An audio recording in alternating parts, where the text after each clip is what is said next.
Vibe Mundial FM. Bom dia, ouvintes. Bom dia, você que está a caminho do trabalho, você que já está no trabalho. Que todos nós tenhamos um dia maravilhoso. Bom dia, Pedro. Bom dia, Marcos. Agora eu tenho uma companhia aqui para falar com vocês, viu? Bom dia, Cleusa. Bom dia a todos os ouvintes. Hoje a gente vai falar um pouquinho de astrologia também dentro do seu programa. Sim, então o programa hoje é de 1 hora, então a partir de hoje o programa é de 1 hora. Na segunda meia hora eu reservo para atender vocês. O telefone é 3171-0221, 3262-4490. Então hoje eu trouxe o Marcos, que ele vai fazer parte do programa também, a partir de agora. E ele fala sobre astrologia. Então, como eu trabalho com os números, então a minha área complementa, né? A gente ajuda a pessoa a se encontrar, né, Cleusa? Porque, na verdade, o mapa é isso. Porque no mapa numerológico, eu trabalho com a estrela da vida. Então, são 5 pontos que mostram o ser magnífico que veio para a Terra, mas também tem o contrário, tem um lado sombra. E muitas vezes a pessoa não consegue ser aquele ser bem-sucedido, aquele ser de luz que veio aqui com a sua tarefa por conta da inversão, por conta do lado sombra. Agora eu te pergunto, Marcos, esses dias, por que eu trouxe o Marcos para fazer parte? Porque muita gente me pergunta de astrologia, só que eu não entendo de astrologia, entendo de números. Então ela me perguntou que ela é muito confusa, muito avoada, porque ela tem a Lua em Escorpião. O que quer dizer isso? Até ela me perguntou, eu falei assim, pergunta para o Marcos, porque eu não entendo nada de astrologia. Vamos lá. A gente sempre associa a Lua com um lunático, né? Então a gente imagina que a Lua afeta a nossa mente, o nosso raciocínio. Isso, para seres irracionais, pode ser, mas nós somos seres racionais. No caso da astrologia, a Lua ela vai falar de humor e ela vai falar de emoção. Também como a gente vê a nossa mãe. Então, no caso de uma Lua em Escorpião, na verdade, emocionalmente, como ela é reservada, ela não gosta de se revelar, apesar dela ser como o planeta que rege Escorpião, que é Plutão. Então, ele tem aqueles momentos de retração, de querer ficar isolado, escondido, e tem aquele momento de explosão, porque o Plutão ele rege a guerra também. Então, assim, é muito comum quem tem Lua em Escorpião ser taxado de manipuladora, porque é uma característica do signo. Então, assim, são características que vai determinar como eu expresso a minha emoção. Justamente porque que ela abordou esse assunto, porque ela tem muita confusão com filhos. Então, provavelmente os filhos a veem com uma mãe manipuladora. Então foi isso que eu disse a ela, até porque na numerologia ela tem o número 6, e o número 6 dá mães polvo, né? Aquelas mães que quer tudo na mão dela, então ela quer controlar tudo. Quer controlar todo mundo. Então eu falei assim, vamos ver agora a Lua em Escorpião, o que traz. Então é exatamente isso, né? Isso, para não ficar muito confuso, a Lua rege basicamente a nossa relação emocional com os outros, como a gente expressa esse emocional, e a nossa relação com a nossa mãe. Então isso também vai ser demonstrado pela posição da Lua na casa e no signo. Então, falando sobre isso, Marcos, eu venho estudando bastante a criança interior, né? Que a criança, ela vem... por que vai para os vícios? Até eu estou dando o mapa de criança até 14 anos, junto com o mapa da mãe, porque no mapa numerológico dá para calcular em percentual qual o potencial que aquela criança tem para se envolver com vícios. Na astrologia também dá para ver isso? Sim, dá para ver sim. Você consegue ver a posição de lua, tem a ver também com a regência de peixes dentro das casas, ver qual que vai afetar, como aquela pessoa vai fugir da realidade também. Então, tudo isso é possível ver no mapa, sim. Tem alguns signos que são mais suscetíveis a vícios do que outros. Então, normalmente isso a gente consegue ver no mapa da pessoa também. É que nem na numerologia. Então, uma pessoa que tem um potencial muito grande para a espiritualidade, ela pode inverter para os vícios. A sensibilidade da pessoa vai influenciar isso. E o vício, como eu já expliquei aqui algumas vezes, é um amortecedor. Então, às vezes, aquela criança sensível, ela passa por grandes transtornos ali na infância, né? De pai, mãe. E quando ela, a partir dos 14 anos, então ela começa a experimentar e ver que aquilo amortece aquela dor.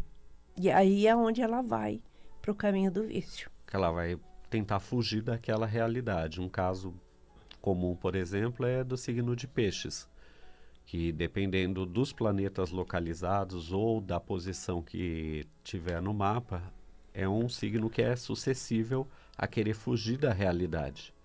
E ele sempre vai fazer isso de alguma forma, seja se expressando através da arte, que é uma forma de você evitar, né? Modificar sua realidade, né? Então, a minha realidade é dura, eu preciso mudá-la. Então, como que eu vou fazer isso? Eu posso fazer através da arte, através da dança, através de uma interpretação, sendo ator, porque daí eu vou viver outras vidas, ou através de vícios. Então, então, por isso que sempre eu falo que tem 3 caminhos que pode tirar uma criança do caminho do vício. Primeiro, a arte, que você disse, o esporte e também a religiosidade, o conhecimento. Sim, porque está tudo ligado. Porque aí se ele vai por este caminho, então ele não abre aquele potencial para o vício, né? Porque o que a gente vê, Marcos, nos meus atendimentos que eu vejo, e a gente vê aí nos noticiários, quantas famílias estão sofrendo pelo filho que pegou esse caminho do vício e não sabe o que fazer, né? Esse é um mecanismo complexo de combater, Cleusa, porque, na verdade, a pessoa procura uma forma de compensação. Então, uma droga, alguma coisa assim, o álcool, ele vai dar aquele prazer momentâneo, só que quando passa o efeito, você precisa sentir aquilo de novo. E se a pessoa não tem um preparo espiritual, não tem uma boa base, dificilmente ela consegue sair desse ciclo, o ciclo vicioso, né? Esse ciclo vicioso, muitas vezes, ele é aberto pela criança interior fragmentada. Então, esses fragmentos de alma criam subpersonalidades, múltiplas personalidades. E muitas vezes essas pessoas bipolar, elas têm esse fragmento de alma, porque às vezes aquela emoção foi tão grande principalmente na idade entre 0 e 7 e 7 e 14, aquele momento foi de um impacto tão grande que aquela criança interior fica fragmentada. Então, ali, eu atendi aí uma pessoa esses dias que ela tem uma dificuldade enorme com os filhos, inclusive o filho mais velho está no vício. E a menina foi embora de casa e ela não sabe por quê, que ela é uma boa mãe. Aí, vasculhando, aí foi buscando na criança interior dela, porque estava tudo lá. Ali, entre os 0 e os 7 anos dela, houve muito conflito entre os pais, houve a separação, a mãe abandonou, aí depois, com 10 anos, pegou de volta, depois abandonou de novo, Isso a mãe dela. A mãe dela. Aos 17 anos tornou a abandonar e ela criou dentro dela um ódio muito grande por essa mãe, pelo abandono. Então ela desejou muito mal para a mãe, desejou que a mãe morresse, que ela era isso, que ela era aquilo.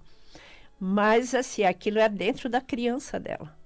Aí depois que ela se tornou adulta, teve filhos, ela perdoou a mãe, já não... E ela achava que isso não tinha mais importância. Aí fazendo a terapia com ela, então ela voltou nessa idade e aí ela começou a falar os palavrões que ela usava para xingar a mãe, para amaldiçoar a mãe.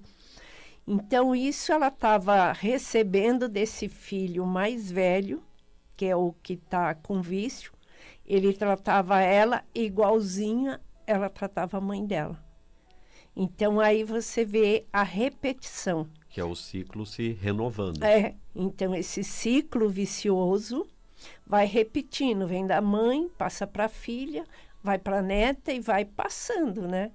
Que é por isso que se tem as constelações, aonde a gente trabalha esses emaranhados de família, né? Tentar resolver esse nó, né? Desfazer esse nó que a pessoa ficou. Porque senão fica nessa repetição desse círculo vicioso e vai perpetuando, né? Porque lá na Bíblia não diz honrai pai e mãe. Aí vai honrando, né? Você honra de uma forma negativa, né? Você passa aquele legado deles da mesma forma, só que invertido, de uma forma ruim, né? E isso daí é o que tem trazido muito sofrimento para famílias, muitos conflitos, tanto na parte de relacionamento afetivo, familiar, até no campo profissional, e também assim na parte financeira. Porque o pai e a mãe, e nós, imagine um triângulo aí, de 3 pontas.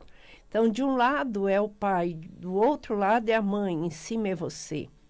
Então, esses dois se uniram, fizeram ali o papel de Deus para trazer você para a vida, mas só que eles não conseguiram fazer a educação correta para esse filho. Então, nós temos que olhar para esse pai e mãe, porque eles deram a luz para nós. À medida que eu abençoo meu pai e a minha mãe, a minha vida começa a prosperar. Porque a mãe, ela está ligada com o dinheiro, e o dinheiro é feminino. E o pai com o impulso da carreira, ação, né? Das conquistas. Então, isso daí... Conforme a gente vai fazendo o mapa da pessoa, aí vai descobrindo. No mapa astral também tem como você descobrir esses conflitos?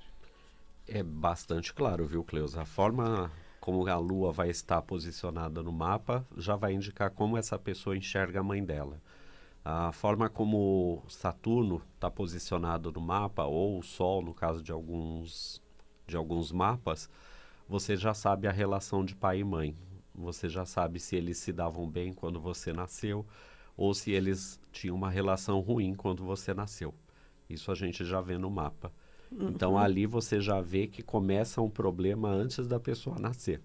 Começa na fecundação, né? Isso, porque ali no mapa a gente consegue verificar como que foi aquela gestação antes da pessoa nascer. Então, ali você já vê se era uma gestação harmoniosa, se a pessoa teve problema, se teve algum tipo de aborto natural ou causado. Então, isso dá para ver no mapa. Então, isso é muito bom porque aborto também é uma trava na vida financeira da pessoa. Porque os abortos ficam presos também no inconsciente da pessoa, né? Vibe Mundial 95.